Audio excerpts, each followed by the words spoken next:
Hi, and welcome to the I Teach Myself podcast. My name is Matthew Miniman, and this is episode 3. What can the Wile Coyote teach us about the skills gap in cybersecurity? If you're not familiar with the Wile Coyote cartoons, they're one of my favorite cartoons. It's a sad, depressing story about a pathetic coyote who spends every waking moment of his life in the futile pursuit of a sadistic roadrunner who mocks him and laughs at him as he's repeatedly crushed and maimed. I hope you enjoy it! Now, if you haven't watched it, then you probably just need to get yourself cultured, because it's one of the building blocks of American culture. It was created in 1948 by Chuck Jones and Michael Maltese for the Warner Brothers Studios. It's featured some only 49 episodes, which is crazy to me. I mean, I could have sworn as a kid there were like a billion of these episodes. But there's 49 Wile E. Coyote cartoons. They're all basically 3 minutes or less, or no, 7 minutes or less in length. Most of them in the 3-minute range. And so there's not a whole lot. They're not a great length, but they're fantastic.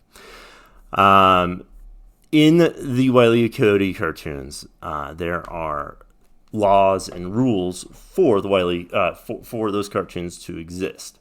One, the Roadrunner cannot harm the coyote except by going beep beep. This only applies to direct harm. However, the Roadrunner is able to indirectly harm Wile E. Coyote, which means he can startle the Wile E. Coyote to cause him to hurt himself. He can cause the Wile E. Coyote to chase him off a cliff. The Roadrunner can fool the Wile E. Coyote into doing things to harm himself.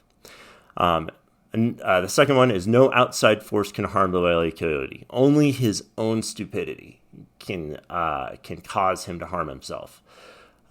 Trains and trucks are really the only exception to this, but really he harms himself all the time. The coyote can stop at any time if you were not a fanatic.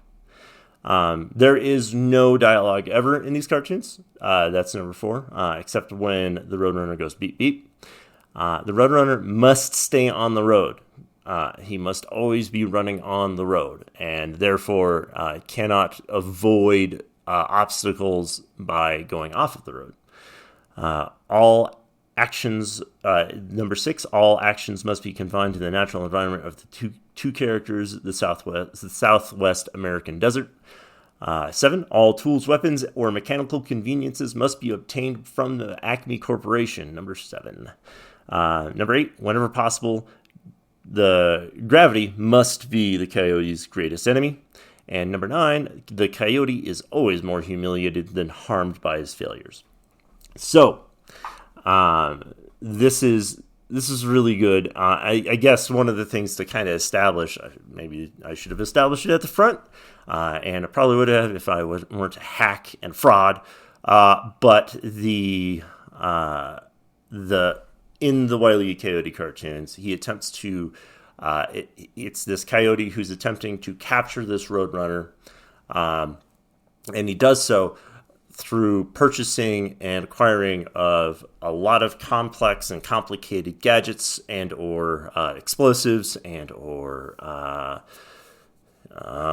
weapons provided by the Acme Corporation. The Acme Corporation being a fake cartoon corporation that he chooses to purchase from.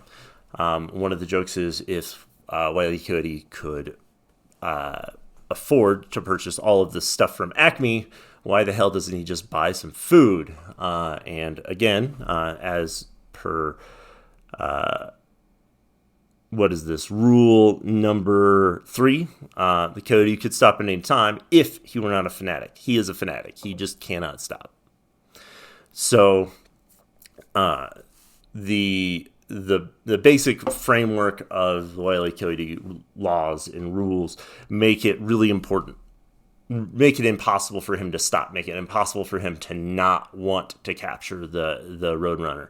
And also, the Roadrunner, again, doesn't do anything to directly harm the Coyote. He can just surprise him, pop out and cause the Wile E. Coyote to hurt himself.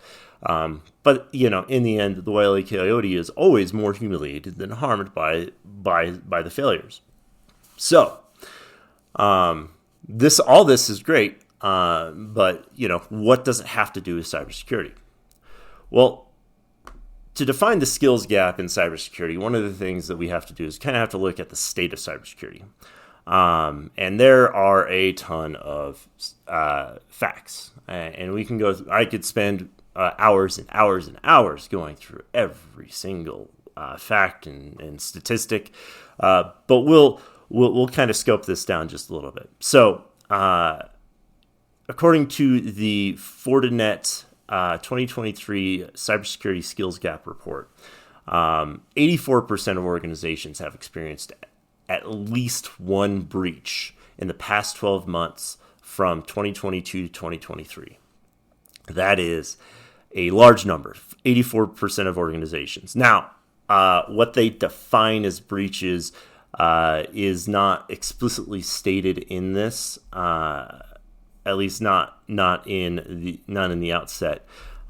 So what I assume, or what I can infer, a breach being is any loss of control of an account and or information that was unauthorized. So, to give an example, if a single email account were compromised, their password got, and somebody logged into that password, they consider that a breach, and it is, because it does affect one of the CIA triad: confidentiality, integrity, or availability, and so it does. It is technically a breach, but there are small breaches, and then there are gigantic breaches. It doesn't, as far as I can tell, designate between the two. So 84% of organizations have experienced at least some sort of breach in the between 2021 and 2022, or 2022 and 2023. Sorry. Now, 68% of organizations indicate they face additional risk because they do not have enough cybersecurity in their environment. This is pretty consistent with the previous few years, which is it basically just went up a single percentage point from 2021.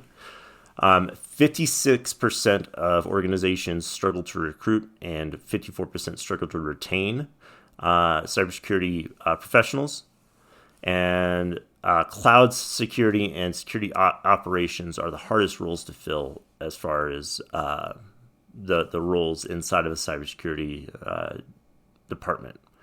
93% of responders indicate their board asks about cybersecurity from 80%, and that's up from 88%, which is interesting because another thing that this doesn't show, it doesn't show how many of those organizations, or how many organizations in total, have what is known as a CISO. But we'll cover all that in just a second. So all of this is really good information, and one of the things that it highlights is that there aren't enough people working in cybersecurity. There aren't enough people to fulfill the cybersecurity gap in the United States, but in the world as a whole. One of the things that prevents people from joining cybersecurity is lack of knowledge, but also the lack of skills. And so, what does the landscape look like as far as job openings? Well, according to NIST, the National Institute for Standards and Technology, there are over 663,000 cybersecurity job openings across the United States alone. That is insanity. That means that the current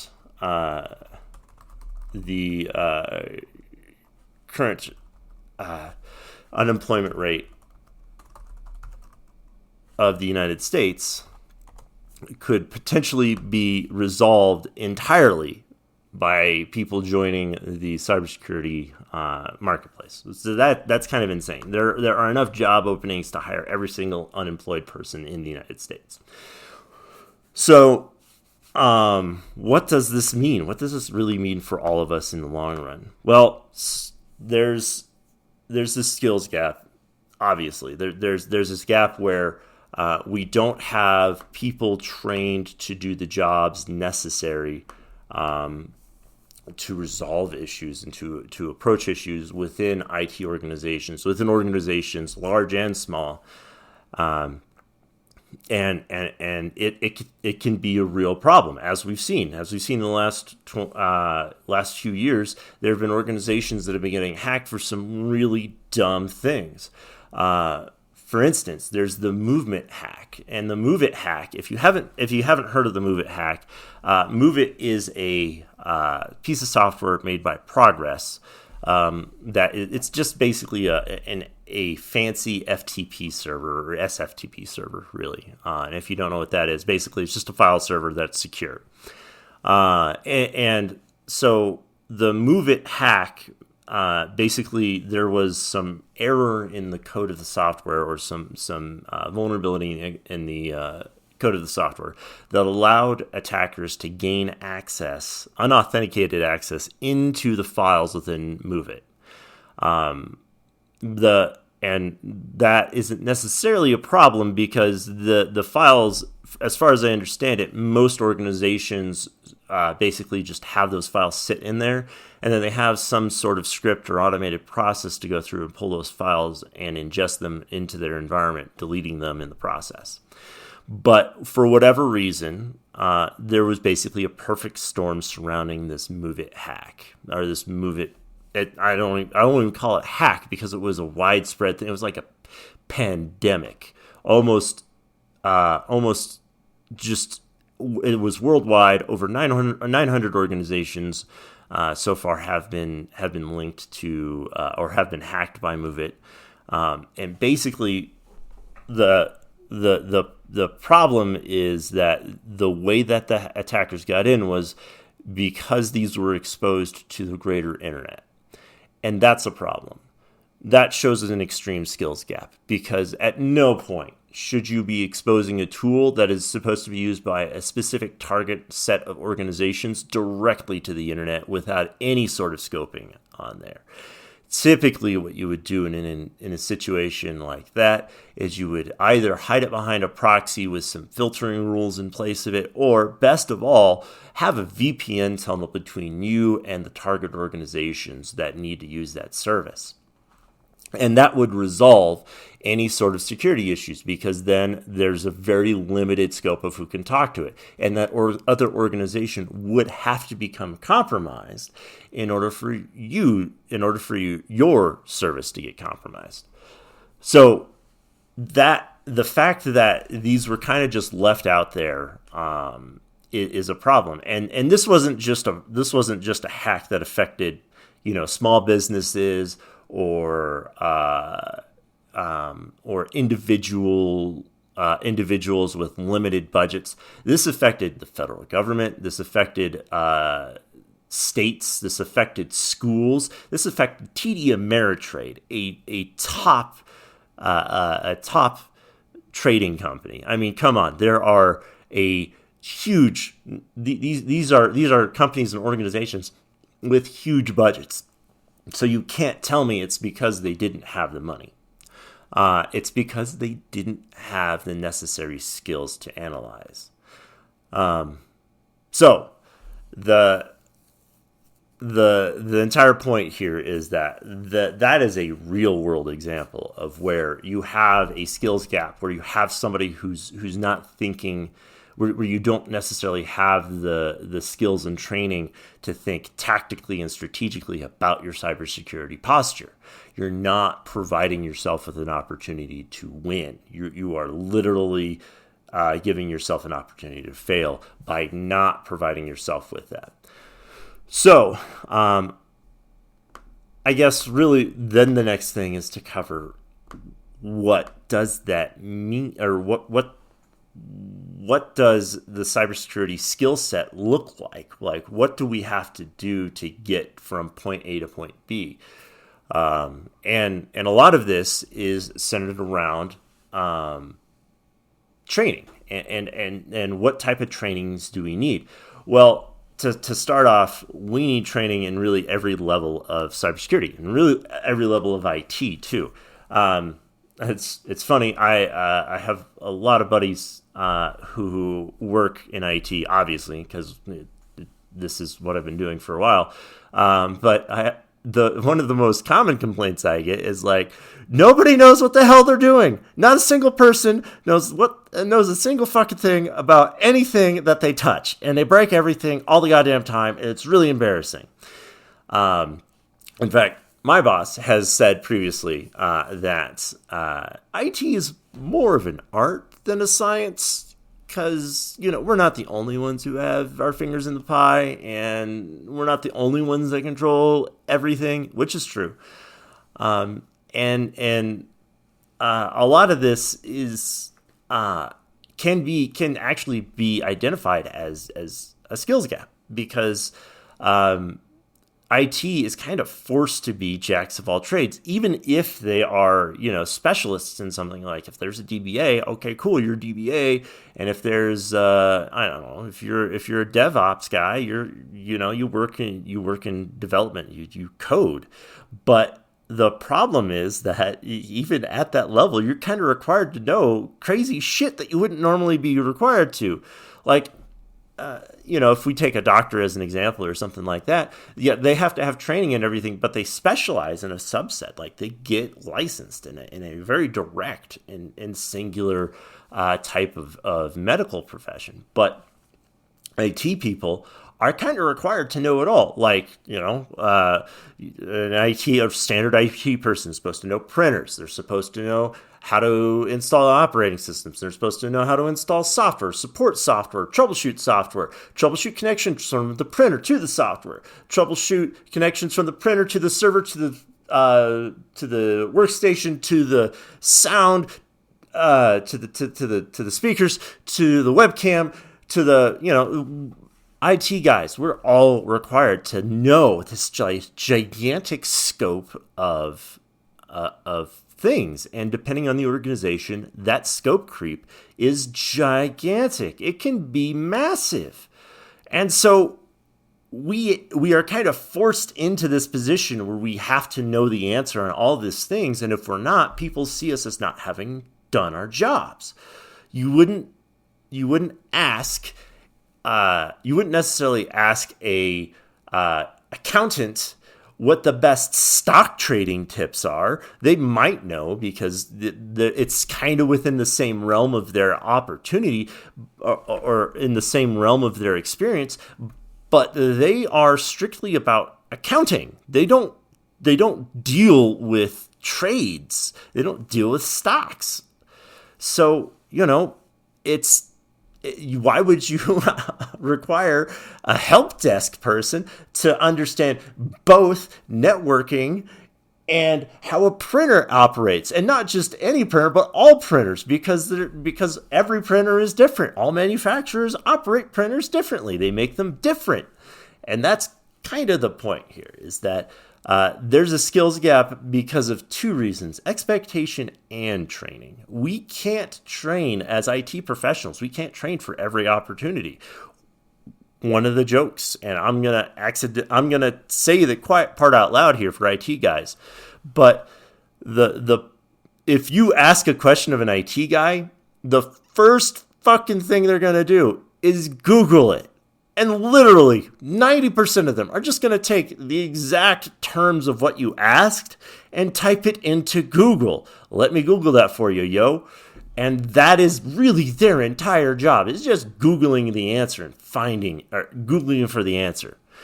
I'm sure here in the next 6 months, it's going to change to Chat GPTing or Barding it or whatever stupid AI platform we all decide on. But that's going to be the next answer. So, it's 90% of the time we don't even know the answer before you ask us, because we're not specialists in whatever you've asked us, but we've kind of been required to identify a specialist in everything that has to do with this.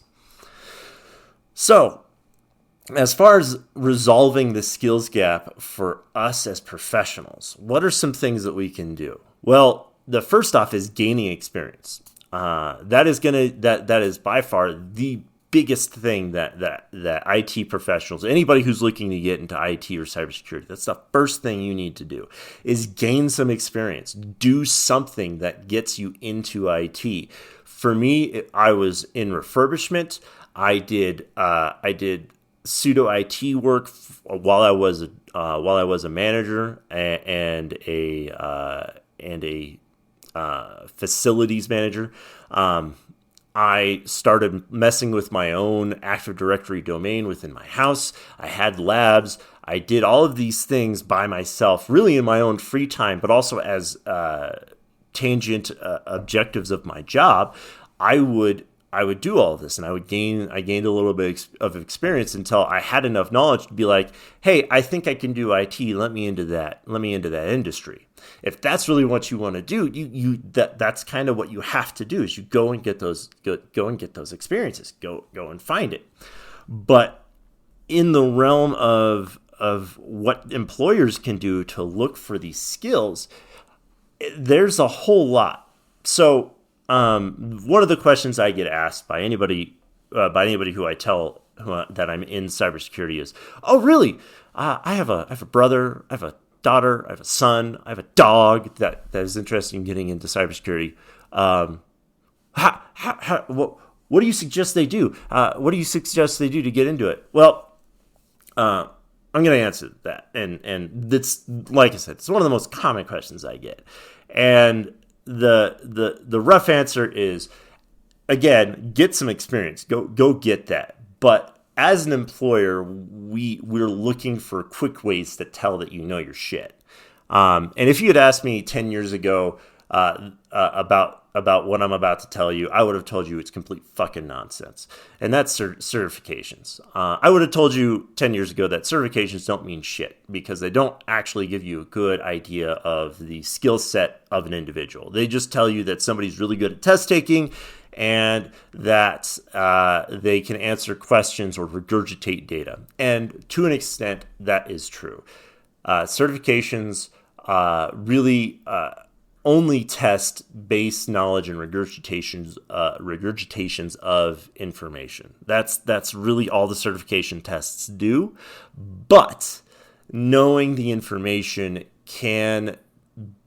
you can pass these tests if you know the information. So the certifications, if you're not entirely familiar with the concept of certifications are they let organizations know that you know what you're talking about, and they are provided by overseeing bodies, and you are required to pay for them. They are essentially akin to a degree. And depending on how many certifications you get or what certifications you get, you could equate those to degrees in a resume. So, but here's kind of the one of the things I want to clarify is that a certification is not a replacement for a degree, nor is a degree a replacement for a certification. And in fact, if I am searching for somebody, I am looking more for certifications than I ever am for a degree, because you may have gone to Brown University for cybersecurity or whatever, but that doesn't tell me anything other than you play in academia really well. If you don't have a fucking cert, you can go and start at an entry level help desk position. I'm sorry, you need certs to tell me that you're worth me spending time on. So, what certifications do you get? Who do you go to for these certifications? And that's a good question, because there are a ton of organizations that are certifying bodies and are seen as the gold standard and whatnot. So to start off with, if you are coming into cybersecurity as having no experience and need some assistance getting in there, you need to go to CompTIA. CompTIA, CompTIA. Their website is CompTIA.org. They are basically the gold standard for or entry-level IT positions. Getting the A+ certification basically tells me as a hirer that you know your basic way around computers.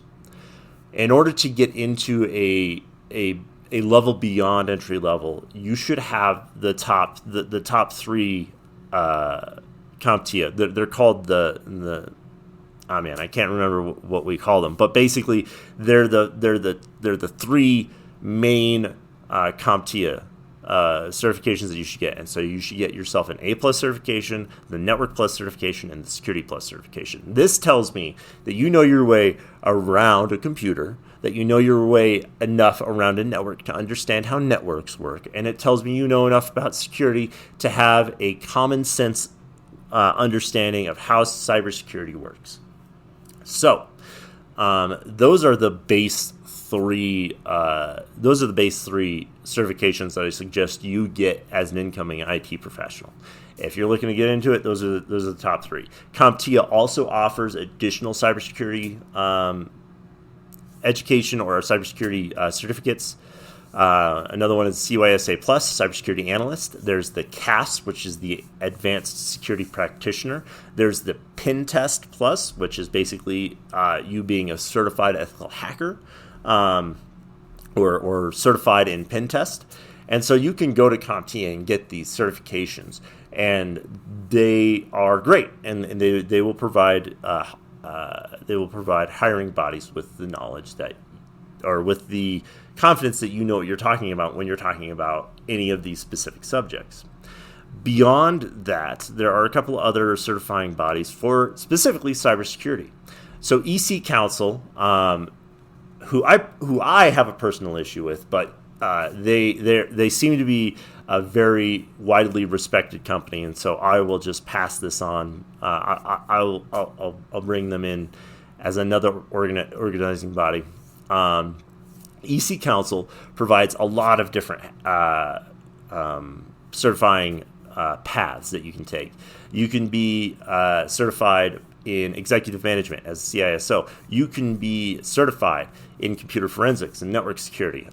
You can be certified in ethical hacking. Get yourself certified as an ethical hacker. That's literally what their certification is called.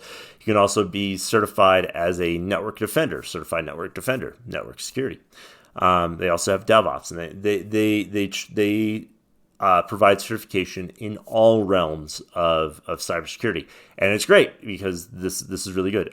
The other nice thing about both EC Council and CompTIA is that they have boot camps where they do the training, and then at the end you have a test. They're fairly expensive, but at least comparatively to just going and getting a certification, which, by the way, certifications do cost money. So as an employer, you need to understand that people are spending their own money to get these certifications. And in some cases, these tests cost upward of $1,000. And so getting a massive number of certifications is not a small effort, but even getting a couple of certifications did require a significant amount of sacrifice for some individuals. Moving on, SANS is another certifying body. They have a ton of cybersecurity certifications, which one of the gold standards is GAC cybersecurity. And they have, like EC Council, they have certifications in cloud security, offensive operations, security management, industrial control systems, cyber defense, digital forensics, and incident response. And they have certifications, and they have it from the lowest skill set to the highest skill set. And so SANS is a really good provider of certifications as well. And then last but not least is ISC Squared. ISC Squared is a wonderful organization who provides certification in specifically just cybersecurity. And their organizing body, the way they work is that in order to become an ISC Squared member, you have to do a few things. You have to prove that you are a practitioner in cybersecurity, and you do this by submitting a resume and a CV that gets reviewed by the organization. But that being said, they have another smattering of cybersecurity offerings, of certification offerings: cybersecurity leadership, cybersecurity operations, cloud security, cybersecurity, security engineering, security management. The gold standard of which is the CISSP. And if you've been in cybersecurity for a significant amount of time, you've probably heard CISSP. CISSP is Certified Information Security Systems Security Professional, and this certification is I have it, and this is one of the top ones that I have. I also have the CASP, and I'm also certified network defender from EC Council. And so I have a smattering of these certifications just from all over the place, because I don't know what organizing or certifying body a client is going to want me to be certified by. So I try to get them all. I view certifications like Pokemon. I got to catch them all. But that being said, CISSP is kind of the gold standard for the CISO.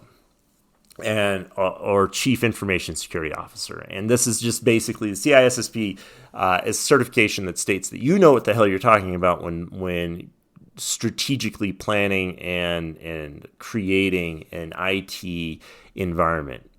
You're creating a SOC and playbooks and designing business continuity and designing disaster recovery plans and things like that. And so within your cybersecurity framework, you create all of these to identify where an organization may have weaknesses and vulnerabilities. And so this is all a really good way to get into cybersecurity. All these certifications are sort of your track to get into cybersecurity. And as an incoming professional into cybersecurity, you should understand or have a plan as to which certifications you're going to get. And most organizations, because of the skills gap, and this is something that all organizations should be doing to help push this skills gap as low as possible, is to offer certifications to be paid for, training to be paid for. Because this is the only way where you're going to have a guy who's required to know everything from a keyboard to a server environment, a hyperconverged server environment. This is the only way you're going to be able to train them appropriately or get them trained appropriately in everything that they need to know, or at least to give them the tools to strategically know how to find the answer. This is offering certifications and training as part of the job, that you'll pay for it when they pass a test, that you'll pay for boot camps. This is going to help the cybersecurity industry as a whole grow, because right now we are flailing. We don't have enough people to attack the problem. On that note, another thing organizations can do is have a chief information security officer as part of your C-suite and leadership team. One of the things that I was pointing to inside of the Fortinet skills gap report is that they say that 93% of the respondents indicate their board asks about cybersecurity, which is kind of entertaining to me, because it tells me they probably don't. Most of those organizations probably don't have a CISO, a Chief Information Security Officer, in their leadership board, which is insanity. They don't have somebody who's trained in cybersecurity who can understand the complexities and integrations of every of the problems, and can't design a business continuity or disaster recovery plan for the business at a strategic level, because they're not at a strategic level. And so this is sort of the thing that needs to be resolved, because you need to have people who are trained to secure your environment as in the leadership, because they are going to be deciding. You need those people to be deciding rules and policy and procedure, and you need them to be implementing it at the highest level. As I covered in the last episode, defense in depth isn't just something that you do for a single aspect of your company. You do it in all aspects. You have cybersecurity in depth. You make it in depth. You make it a part of your organization. My boss, we run an MSP, a managed service provider, and so we aren't necessarily doing cybersecurity, but we are cybersecurity. Everything about our organization is cybersecurity, and that is something that we need, because we need it everywhere. Because if you don't make cybersecurity a part of your organization, if you aren't trying to make cybersecurity a part of your organization, then you have a problem. You are leaving yourself open because you are being attacked by everyone everywhere. Imagine having a store that was exposed to every criminal on the planet. Basically having a store inside of a jail. That's kind of what your business is exposed to on the internet. It's exposed to everybody who's looking to hack you, who's looking to break in. And you aren't providing yourself with the tools to defend yourself.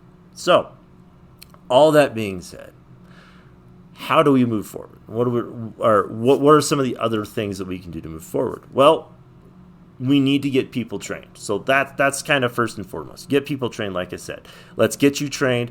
If you're looking to get into IT, if you're looking to get into cybersecurity, go get some experience. Start playing around with things. Make sure that you understand how things work. Get yourself a lab. You can go and buy cloud space online for extremely cheap. Linode is a really good organization. You can go and buy a custom cloud environment in Linode for a fairly reasonable price. It's not insane like Azure or AWS. They're a cloud provider and they provide cloud services. And you can buy yourself a cloud environment and start playing around with servers and deploying operating systems and just playing around and seeing what they do.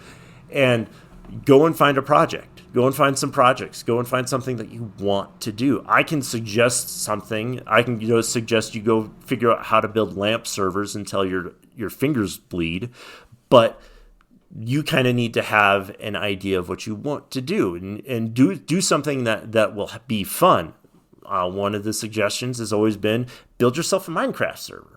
Build yourself a dedicated Minecraft server in your environment, in your house, in your apartment, on a Raspberry Pi, and just have it served off of that device, and see what it takes to upkeep and continually provide service, and see if you can expand it.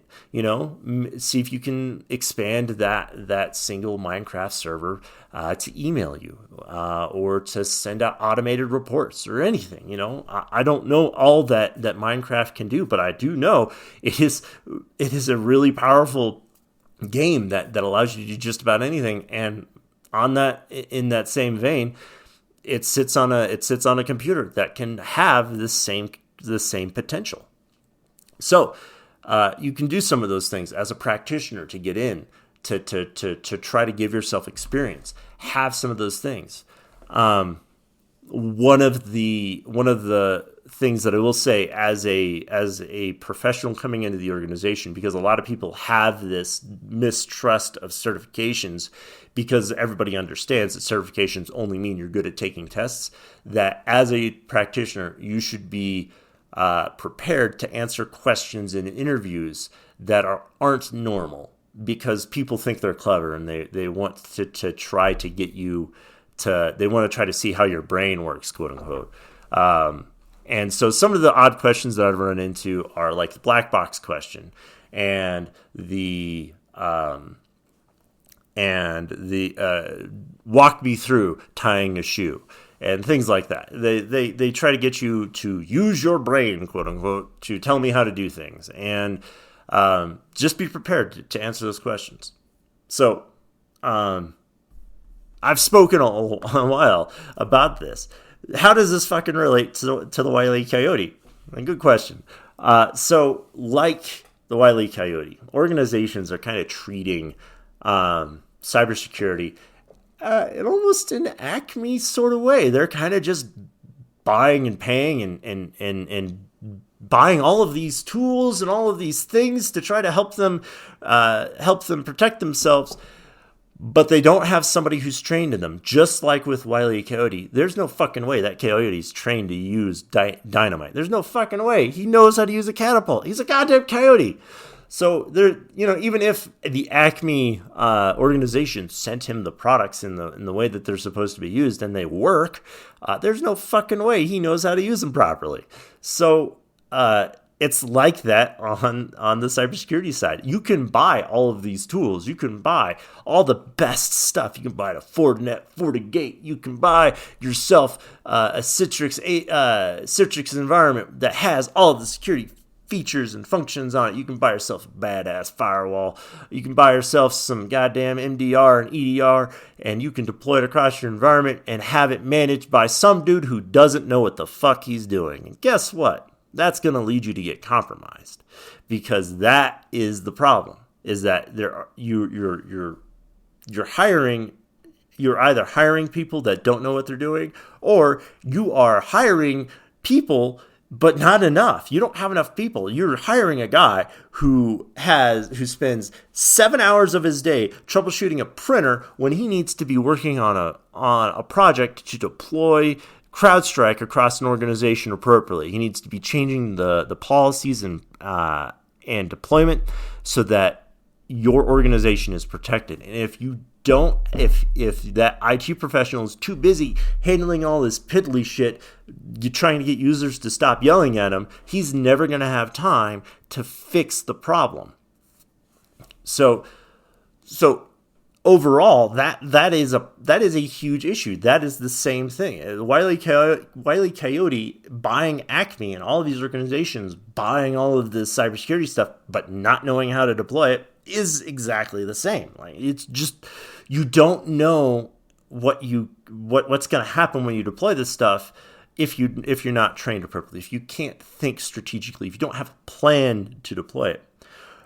Moreover, in the IT world, we don't have the ability to stop. Just like the Wile E. Coyote doesn't have the ability to stop. We can't stop because we are always moving. When an organization decides they want to do something, when an organization is planning to deploy something or have a device in their, or have a new feature in their environment, they are